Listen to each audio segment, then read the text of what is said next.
स्वागत है आप ही के अपने चैनल व्यावदय क्लासेस पे। और आज के इस वीडियो के अंदर हम लोग करने वाले हैं हिस्ट्री के चैप्टर 1 को, जिसका नाम है यूरोप में राष्ट्रवाद। तो इस वाले चैप्टर का हम लोग थ्योरी वाला पार्ट करेंगे। तो चलिए आज की इस वीडियो को स्टार्ट करते हैं। तो अपना जो फर्स्ट नंबर और इस चैप्टर में जो हमें सबसे पहला टॉपिक पढ़ना है उसका नाम है राष्ट्रवाद, यानी कि राष्ट्रवाद क्या होता है इसके बारे में हमें पढ़ना है। तो चलिए जानते हैं। तो राष्ट्रवाद के बारे में हमें ये बताया गया है कि अपने देश के प्रति सोच और लगाव की भावना का विकास ही राष्ट्रवाद कहलाता है। तो जो आपका देश है, ठीक है, कोई भी देश है आपका, मान लीजिए कोई भी देश है, तो उस देश के प्रति अगर आप लोग सोच रहे हो, ठीक है, और विचार रहे हो और आपको उस देश से लगाव है, यानी कि भावना है, प्यार है, मोहब्बत है, और उसका आप लोग विकास कर रहे हो, उसको बढ़ाते ही जा रहे हो, तो ये जो भावना है इसे ही हम लोग राष्ट्रवाद कहते हैं। सामान्य अर्थों में राष्ट्रवाद का परिभाषा ऐसे ही दिया जाता है। उसके बाद आप लोग को ये पढ़ना है कि राष्ट्रवाद की शुरुआत अपने पुनर्जागरण काल से ही माना जाता है, परंतु दुनिया के सामने ये 1789 के फ्रांसीसी क्रांति के बाद आया। तो देखिए जो राष्ट्रवाद है कि अपने देश के प्रति सोच और लगाव की भावना, ये मतलब बहुत ज़्यादा, मतलब अपने देश के प्रति बहुत हद तक सोचना, ये तो पुनर्जागरण काल से ही लोगों के दिल में आने लगा था। लेकिन ये दुनिया के सामने 1789 में जब फ्रांसीसी क्रांति हुआ तो वहाँ के लोगों के अंदर ये भावना बिल्कुल दिखा कि वहाँ के लोग अपने देश के प्रति अच्छे से सोच रहे, विचार रहे और उसका विकास भी कर रहे हैं। ठीक है, मतलब सबसे पहले जो राष्ट्रवाद का उदय हुआ था ये फ्रांसीसियों लोग में हुआ था, फ्रांस को अपने देश के लिए, ठीक है, वहाँ के लोगों के लिए। ठीक है, उसका जो नेक्स्ट है वो ये है कि फ्रांस में राष्ट्रवाद। ठीक है, अब हमें ये पढ़ना है कि फ्रांस में जो राष्ट्रवाद है, जो सबसे पहले राष्ट्रवाद कैसे हुआ था। तो फ्रांस में क्रांति से पहले बुर्बो राजवंश का शासन था एवं क्रांति के समय वहाँ का राजा लुई 16वां था। तो एक नंबर में ऑब्जेक्टिव क्वेश्चन पूछ देता है कि क्रांति के समय किस राजवंश का राज था, तो बुर्बो राजवंश का राज था। और किस राजा का राज था, तो राजा था लुई 16वां। ठीक है, तो ये 2 पॉइंट आपको याद होना चाहिए। उसके बाद ये है कि वह बहुत ही दुराचारी शासक था। उसके शासनकाल में राज्य में बेरोजगारी, महंगाई और भुखमरी अपने चरम सीमा पर थी। जनता इन सब कारण से त्रस्त थी। अब देखिए जो पहले का समय होता था, पुराना समय, उसमें क्या होता था कि कोई भी एक देश है, ठीक है, उस देश को एक राज्य बनाया जाता था, ठीक है, अलग अलग राज्य बनाया जाता था और उस राज्य में एक राजा हुआ करता था। ठीक है, और वो जो राजा था वो अपने मन से शासन करता था, उसका जो मर्जी वही कर देता। अगर मान लीजिए उसको कल से ज़्यादा अनाज कर के रूप में लेना है तो वो कल से ज़्यादा अनाज कर के रूप में लेगा, मतलब उसको जो करना है वो करेगा। उसका मन कर रहा है कि एक सोने का महल बनवाया जाए तो वो जनता के पैसे से महल भी बनवा सकता है, कुछ भी कर सकता है, वो उसके मन में है। ठीक है, तो वो राजा अपना मनमानी करता था और जब वो राजा मर जाता था, पूरा जीवन तो वो मनमानी करता था, और जब मर जाता था तो वो अपना एक बेटा छोड़ के जाता था और उसका बेटा भी फिर बाद में राजा बनता था और वो अपना मनमानी करता था। ठीक है, ये पहले के समय में हुआ करता था। तो वैसे ही क्या था, फ्रांस में भी बुर्बो राजवंश का राजवंश था और राजा था वहाँ का लुई 16वां, और ये एकदम का दुराचारी था। इसको कोई मतलब नहीं था कि राज्य में क्या हो रहा है, जनता कैसी हालत है, बेरोजगारी कितना है, महंगाई कितना है, जनता भूख से मर रही है कि नहीं मर रही है, हमको कोई फर्क नहीं पड़ता। ये बस अपना महल में पड़ा पड़ा रहता था। तो ये कुछ ऐसा राजा था। इसके समय में क्या था कि राज्य में महंगाई और भुखमरी अपनी चरम सीमा एकदम लास्ट पर थी। ठीक है, और जनता जो थी इससे पूरा त्रस्त थी, मतलब इससे पूरा एकदम उकछल थी। ठीक है, उसका जो नेक्स्ट है वो ये है कि अंततः 1789 में जनता का गुस्सा फूट पड़ा, आम जनता सड़क पर आ गई और इस क्रांति का परिणाम स्वरूप फ्रांस में बुर्बो राजवंश का अंत हुआ और लुई 16वां को फांसी पर चढ़ाया गया। तो ये जो वो कर रहा था अपना मनमानी फ्रांस के अंदर, वैसे दुनिया में हर देश में करते थे, अपने भारत में भी करते थे बहुत सारे राजा। तो ऐसे क्या हुआ कि जब ये आदमी क्या हुआ इतना ज़्यादा कर रहा था तो जनता के अंदर गुस्सा फूट गया, और ये जो गुस्सा इतना फूटा ना कि जो आम जनता थी वो सड़क पर आ गई और प्रदर्शन करने लगे। आजकल ही प्रदर्शन होता है, ठीक है, तो प्रदर्शन करने लगे ये लोग आकर के। और ये जो क्रांति हुआ, प्रदर्शन यानी कि क्रांति करने लगे, इस क्रांति के स्वरूप क्या हुआ कि जो बुर्बो राजवंश था, यानी कि जो राजघराना था वो उसका ख़त्म हो गया। ठीक है, वो राजघराना ख़त्म हो गया और जो लुई 16वां था वो क्या हुआ कि फ्रांस में बुर्बो राजवंश का अंत हुआ। ठीक है, उसका जो राजशाही था कि हम राजा बनेंगे, हमारा बेटा बनेगा, ये वाला अंत हुआ। और जो राजा था लुई 16वां, जो बहुत एकदम मतलब मतलब कि दुराचारी था उसको क्या किया, जनता ने फांसी पे चढ़ा दिया। इस प्रकार क्या हुआ, फ्रांस में राष्ट्रवादी दिखा और लोगों ने अपने देश के प्रति सोचा। वहाँ का जो राजा था वो देश को बर्बाद किए जा रहा था, उसको कोई फर्क नहीं पड़ता कि देश विकास करता है नहीं करता है, बस उसको तो अपना महल बनाना है, महल के अंदर रहना है। तो जनता ने वहाँ क्या किया कि सोचा कि यार ये तो पगला राजा है, ये तो पूरा बर्बाद कर देगा, हम लोग को अपने देश के प्रति सोचना चाहिए, यानी कि राष्ट्रवाद का भावना लाना चाहिए। और उन्होंने राष्ट्रवाद का भावना ला करके राजा को उखाड़ फेंका और राष्ट्रवादी का मतलब पहचान दुनिया को कराया। उसके बाद जो नेक्स्ट है वो ये है कि क्रांति के समय किए गए कार्य।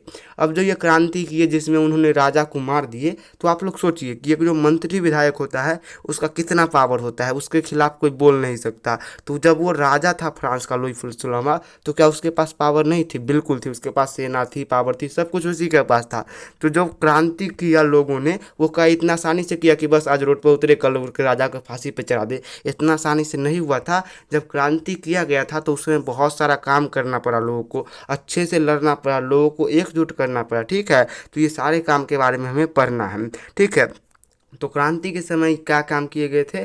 क्रांति के लिए लोगों को एकजुट करने के लिए क्या किया गया था? हमारा फ्रांस हमारा पितृ भूमि है, हम यहाँ के नागरिक है, ऐसे ऐसे कुछ नारे लगाए गए। तो लोगों को क्या था कि राजा के खिलाफ इकट्ठा करना था, ठीक है। तो इकट्ठा करने के लिए क्या किया गया, उन्होंने नारा दिया कि जो फ्रांस है ये हमारा भूमि है और हम यहाँ के नागरिक है, और ऐसे ऐसे बहुत सारे नारे दिए जिससे जनता के अंदर एकता हो गया। और जब जनता के अंदर एकता होगा तो न राजा उसके सामने टिकती है और न ही सेना टिकती है, ठीक है। उसके बाद जो नेक्स्ट है वो ये है कि क्रांति के बाद किए गए कार्य। तो जो क्रांति हो गया जिसके बाद क्या हुआ कि क्रांति के बाद क्या हुआ, लुई सुलहवा को फांसी पे चढ़ा दिया गया। तो इसके बाद भी राष्ट्रवादियों ने बहुत सारा काम किया, उसी काम के बारे में पढ़ना है।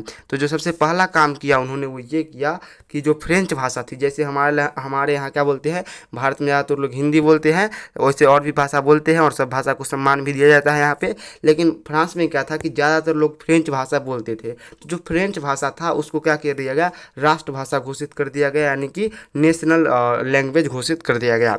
उसके बाद जो नेक्स्ट काम उन्होंने किया कि मर्सिलो को राष्ट्रगान के घोषित कर दिया। तो जैसे हमारे यहाँ है क्या, अपने यहाँ का राष्ट्रगान है, वैसे ही क्या किया गया कि वहाँ जो एक मर्सिले नाम का गीत था उसको वहाँ का राष्ट्रगान घोषित कर दिया गया। अब क्यों किया गया, और भी कोई गाना था, बहुत सारे गाना थे फ्रांस के अंदर, तो किसी को भी वो राष्ट्रगाना घोषित कर सकते थे। लेकिन ये जो मर्सिले गाना था ये क्या होता था कि जब भी फ्रांस के सैनिक अगर युद्ध पे जाते थे तो ये मर्सिले गाना गा करके जाते थे ताकि उनके अंदर जोश भरा रहे। और इसी गाना को गा करके फ्रांसीसी सैनिक युद्ध लड़ते थे। तो लोगों ने सोचा कि अगर इस गाना को गा करके फ्रांसीसी लोग सैनिक लड़ाई लड़ते हैं तो क्यों ना इसी गाना को राष्ट्र घोषित कर दिया गया, राष्ट्रगान घोषित, और इसी को ही राष्ट्रगान घोषित कर दिया गया। उसका जो नेक्स्ट काम किया वो ये किया कि पुराना जो संसद था जो राजा ने बनवाया था उस संसद को समाप्त कर दिया गया, ठीक है। तो जो पुराना संसद था जो राजा अपने हिसाब से बनाया था उसको समाप्त करके नए संसद नेशनल असेंबली का गठन किया गया। तो एक नए संसद बनाया गया जिसका नाम था नेशनल असेंबली, ठीक है, पुराने वाले को ख़त्म करके। उसके बाद जो अगला काम किया वो ये किया कि नए राष्ट्र झंडा का निर्माण किया। तो जैसे कि हमारे यहाँ का राष्ट्र झंडा तिरंगा है, तो वैसे ही जो राजा अपना झंडा यूज करता था तो बोला कि राजा का झंडा नहीं चलेगा, हम लोग जो राष्ट्रवादी लोग हैं वो एक न्यू झंडा बनाएंगे, और वही झंडा आज तक फ्रांस का चल भी रहा है। उसके बाद उन्होंने ये किया कि 18 वर्ष से ऊपर के जितने भी नागरिक थे सभी को मताधिकार यानी कि सभी को वोट देने का अधिकार दे दिया। तो इतने सारे काम किए थे। उसका जो नेक्स्ट है वो हमें पढ़ना वो ये है कि राष्ट्रवाद के प्रसार में नेपोलियन का योगदान, यानी कि जो अपने देश के प्रति सोच और लगाव की भावना है जिसे हम लोग राष्ट्रवाद कहते हैं उसको नेपोलियन ने किस प्रकार से बढ़ाया, और ये नेपोलियन बोनापार्ट खुद कौन था इसके बारे में भी हम लोग जानेंगे। तो जो नेपोलियन था वो 1789 में नेपोलियन ने डायरेक्टरी शासन को समाप्त कर फ्रांस के गद्दी पर अपना अधिकार कर लिया।